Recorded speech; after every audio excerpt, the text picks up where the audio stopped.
Oke guys, ketemu lagi sama Miliarder Boy. Jadi di sini gue akan membahas tentang IQ keuangan. Nah, gimana caranya melindungi uang lo gitu ya. Ketika kemarin udah membahas tentang IQ keuangan pertama, di mana lo gimana caranya mendapatkan uang sebanyak-banyaknya. Sekarang gimana caranya melindungi uang kamu. Nah, gue akan beberapa kasih tips ya. Jadi bagaimana mengukur IQ keuangan? Nah, IQ keuangan yang nomor pertama sebelumnya biasanya diukur dalam rupiah, sedangkan IQ keuangan nomor dua diukur dalam persentase. Nah, inilah yang gue maksudkan. Jadi ya, berikut ada tiga orang contoh yang mengenai tiga persentase yang berbeda. Jadi langsung aja guys.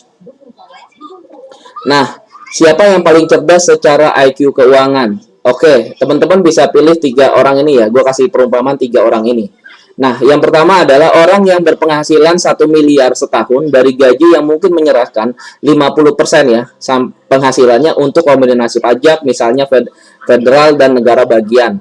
Nah, penghasilan orang ini setelah kena pajak adalah 500 juta.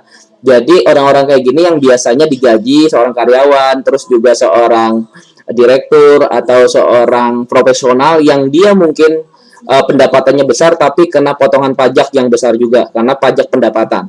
Yang kedua adalah orang lain yang mempunyai penghasilan 1 miliar dari investasi dan membayar pajak sebesar 15%. Penghasilan bersih orang itu setelah kena pajak adalah 850 juta.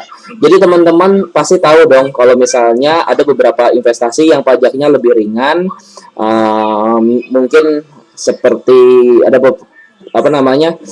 beberapa investasi seperti saham atau deposito, reksadana itu kan biasanya kena pajak gitu ya. Ada beberapa yang kena pajak, ada yang beberapa tidak. Nah, orang yang ketiga adalah orang ketiga berpenghasilan 1 miliar, sama ya semuanya, membayar 0% untuk pajak. Penghasilan bersih orang ini setelah kena pajak adalah 1 miliar.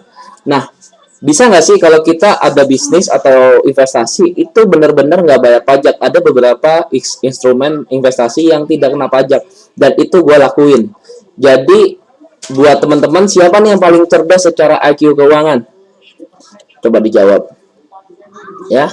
Oke, bener banget. Yang ketiga nih, gimana caranya kita mendapatkan penghasilan yang paling banyak tapi membayar pajak paling sedikit atau hampir tidak ada? Sebenarnya ada caranya guys, dan di sini gue nggak bisa buka semuanya karena banyak, panjang banget. Teman-teman bisa ikut webinar gue di Miliarder Boy Club ya. Di situ ada member-membernya yang kurang lebih sekarang 1.700-an orang. Teman-teman bisa join di Miliarder Boy Club atau komen di Telegram channel gue ya.